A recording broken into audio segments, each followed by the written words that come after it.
أعوذ بالله من الشيطان الرجيم. بسم الله الرحمن الرحيم. حافظوا على الصلوات. Hendaklah kalian memelihara beberapa salat al-khamsi, salat yang 5 waktu, biadaiha fi awqatiha, memelihara dalam hal melaksanakannya dan juga di dalam hal waktunya.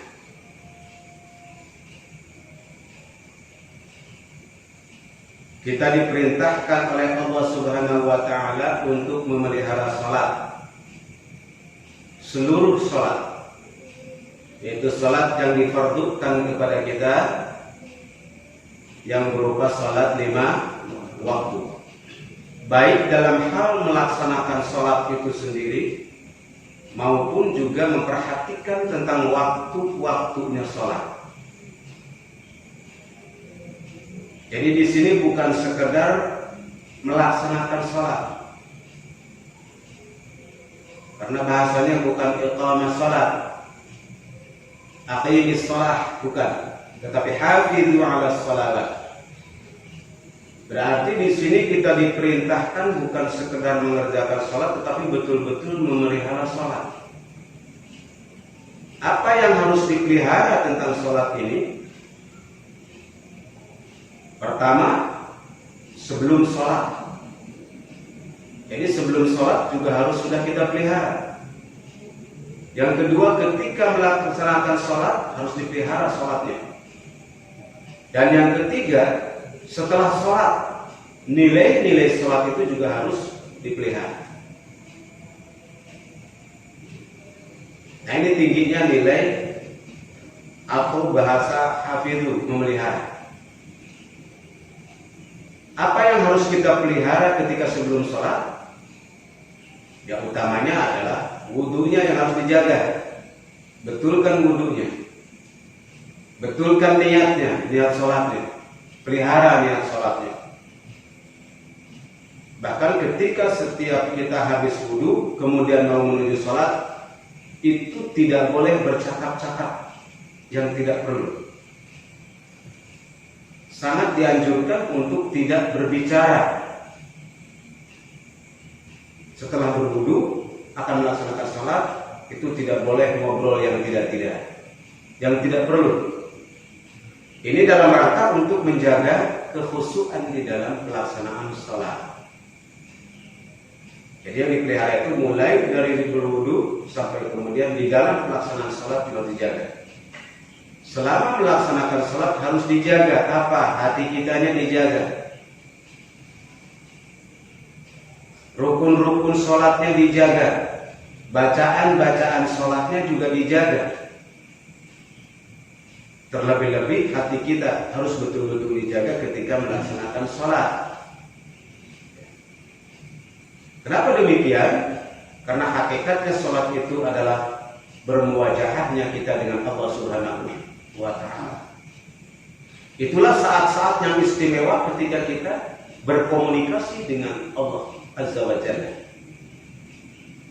Salat itu merupakan komunikasi spiritual, atau dengan kata lain mi'rajnya seorang mukmin itu adalah ketika salat. Silakan diperhatikan bacaan-bacaan salat. Mulai dari takbir, setelah niat kemudian takbir, niat kemudian takbir, atau bersamaan niat itu dengan takbir. Nah, disitulah mulai kita bercakap-cakap atau berkomunikasi dengan Allah Subhanahu wa ta'ala. Di dalamnya banyak doa-doa yang kita sampaikan kepada Allah. Kemudian gerakan-gerakan sholatnya juga harus dijaga ketumakninahannya. Jangan sampai gerakannya itu tidak tumaninah.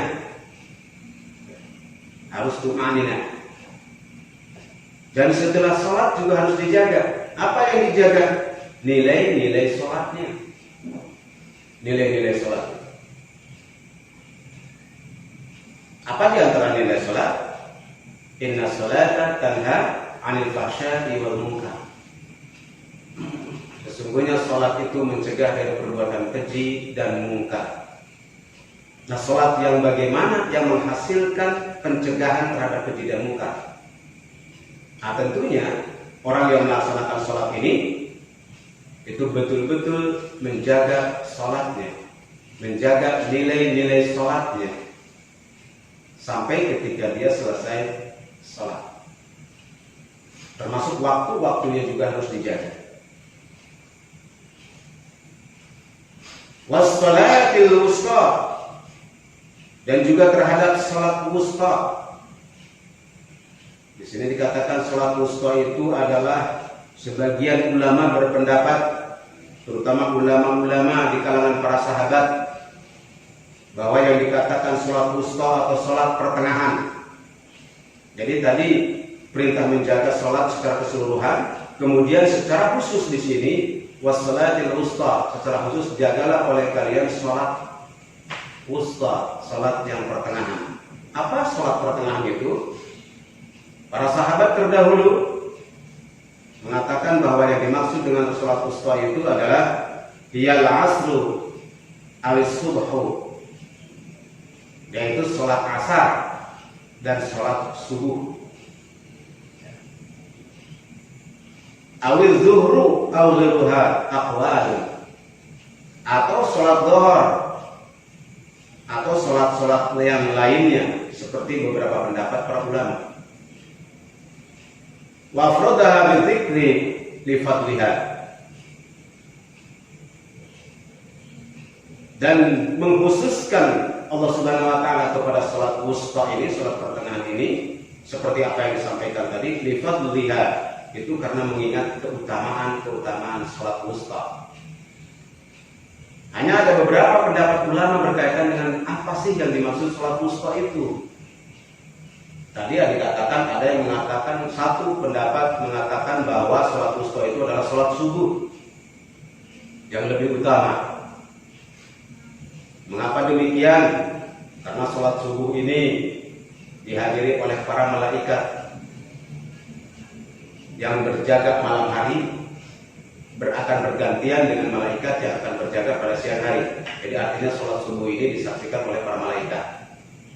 Itu keutamaannya. Kemudian ada yang mengatakan, sebagian pendapat ulama, bahwa sholat wusta itu adalah sholat asar. Sholat asar ini juga menjelang senja. Karena kita juga dianjurkan untuk berzikir setiap pagi dan petang. Pagi di sini adalah subuh, petang itu adalah ba'da asar. Gitu. Dan sholat juga sering dimaknai sebagai al-zikr, al-zikru, berzikir. Ya. Jadi kata sholat itu seringkali dalam Al-Quran disebut juga sebagai zikrullah. Oleh karena itu, ulama berpendapat bahwa sholat subuh dan sholat asar. Tetapi pendapat ulama yang ketiga, bahwa yang dimaksud dengan sholat wusta ini adalah keseluruhan sholat yang 5 waktu. Keseluruhan sholat yang 5 waktu. Dan mereka berpendapat bahwa sengaja oleh Allah Subhanahu wa taala disembunyikan apa yang disebut dengan sholat wusta ini. Untuk apa? Untuk memberikan semangat kepada kita semua agar memperhatikan seluruh waktu-waktu sholat. Itu pendapat ulama yang ketiga. Jadi sholat wusta itu berarti keseluruhan sholat yang 5 waktu. Jadi ada 3 pendapat ulama berkaitan dengan yang dimaksud dengan sholat wusta.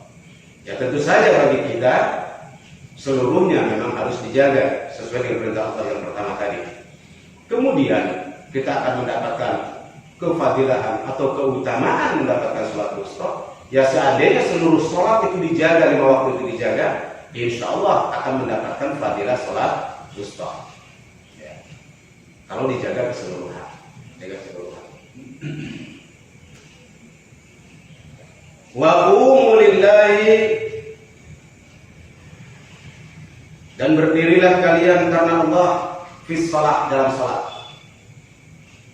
Artinya ketika mengerjakan sholat ini harus karena Allah.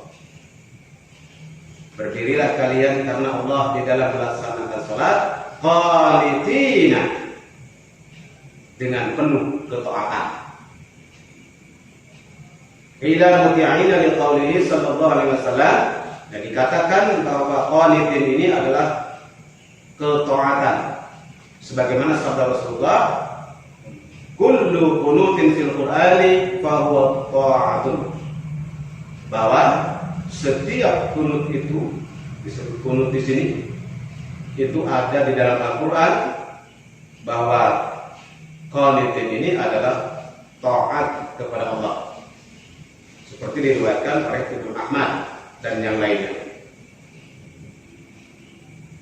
Wa qila sakidina li hadisin Zaid bin Arqam. Kemudian dikatakan bahwa qanitin di sini adalah sakitin, diam.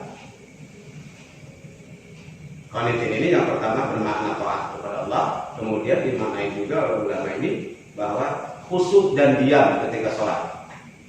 Khusyuk dan diamlah kalian ketika sholat, sebagaimana disampaikan dalam hadis yang diriwayatkan oleh Zaid bin Arqam, kunna natakallamu fi sholati hatta nazalat fa umirna bis sukuti wa nuhina 'anil kalam.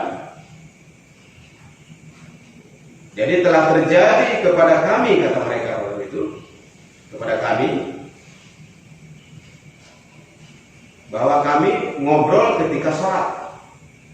Jadi dulu pernah terjadi di awal-awal Islam ada, di awal-awal masa Islam ada di antara sahabat ketika sholat sambil ngobrol, ketika sholat sambil ngobrol. Natakallamu fi sholat hatta nazalat, kemudian turunlah ayat ini,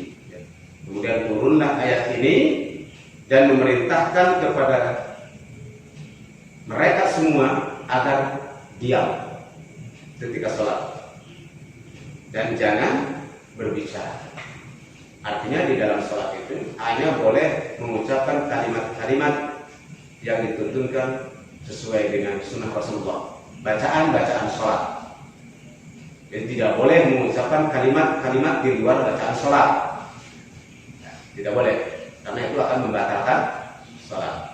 Hanya boleh mengucapkan apa yang sudah dituturkan oleh Rasulullah yang termasuk dalam bacaan sholat. Nah, ini diriwayatkan oleh Imam Bukhari dan Muslim. Fa in khiftum, maka jika kalian merasa takut, min aduwin, takut karena musuh, wa usailin, takut karena banjir, au sab'in, takut karena hewan buas, farijalan, maka sholatlah kalian dengan cara berjalan. Jamu rajil, ini sebagai jamak dari rijal, ay musatan sallu. Jelasnya, sholatlah kalian sambil berjalan. Apabila kalian dikhawatirkan atau takut kepada musuh-musuh, seandainya ada musuh yang akan menyerang jiwa kita, atau berhadapan dengan musuh, atau ada banjir bandang, atau ada binatang buas di sekitar kita mau sholat, maka sholat boleh dilanjutkan sambil berjalan. Au rukbanan, atau sholat sambil di dalam kendaraan ketika berkendara. Kalau dulu kendaraannya unta, kalau sekarang kendaraannya mobil, kereta api, pesawat dan sebagainya, pesawat terbang.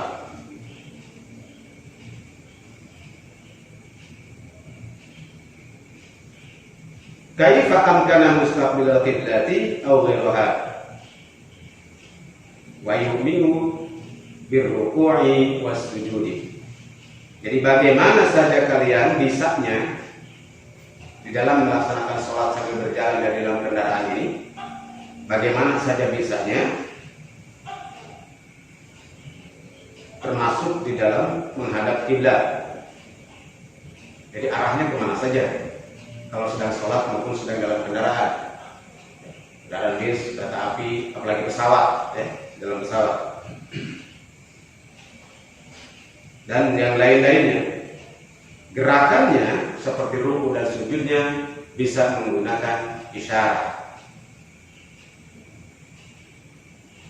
Dan di sini kita lihat dari ayat ini, maka muncullah apa yang disebut dengan sholat khauf, sholat ketika keadaan takut, sholat ketika di masa peperangan, sholat ketika di masa darurat, dan juga sholat ketika safar, ketika dalam perjalanan, sholat di kendaraan. Karena inilah yang menjadi hujah bagi kita yang ulama untuk menentukan bahwa inilah sebagai asal muasal atau dalil diadakannya sholat khauf dan sholat safar, sholat ketika takut dan sholat ketika dalam perjalanan. Ruku dan sujudnya bisa menggunakan isyarat. Fa idza amintum, maka ketika telah aman kalian semua minal khauf, dari rasa takut, fadhkurullah, maka kalian harus ingat kepada Allah. Ay sallu, tegasnya, jelasnya dalam salat. Jadi di sini disebut fadhkurullah, artinya salatlah. Jadi kalau sudah dalam keadaan aman kembali, maka salatlah kalian kama 'allamakum ma lam takunu ta'lamun, seperti mana yang telah diajarkan kepada kalian sebelum kalian mengetahui. Jadi kalau sudah aman, kembali lagi dengan cara-cara yang sudah diajarkan oleh Rasulullah SAW. Nah, yang tadi itu dalam kondisi darurat, dalam perjalanan, dalam ketika mengendara, dalam kondisi takut, ini adalah sholat dalam keadaan darurat. Tetapi bila sudah aman, maka harus kembali dengan tata cara sholat yang normal,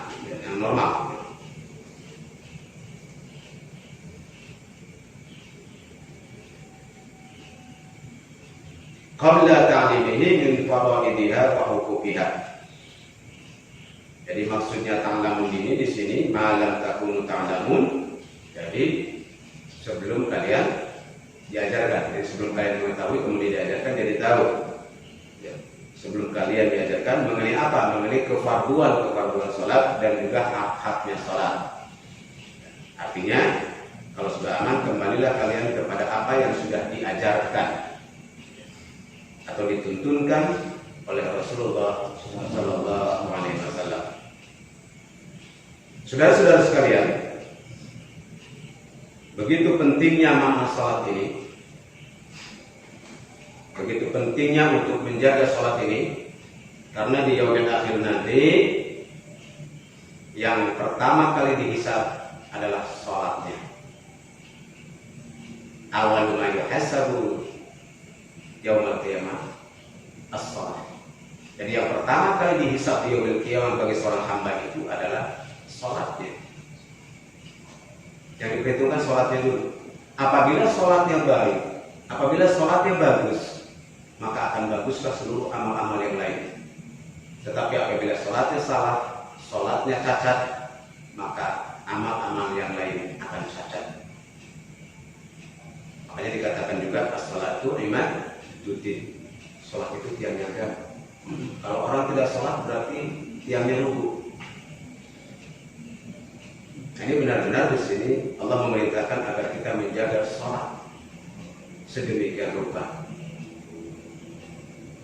Karena sholat ini efeknya luar biasa.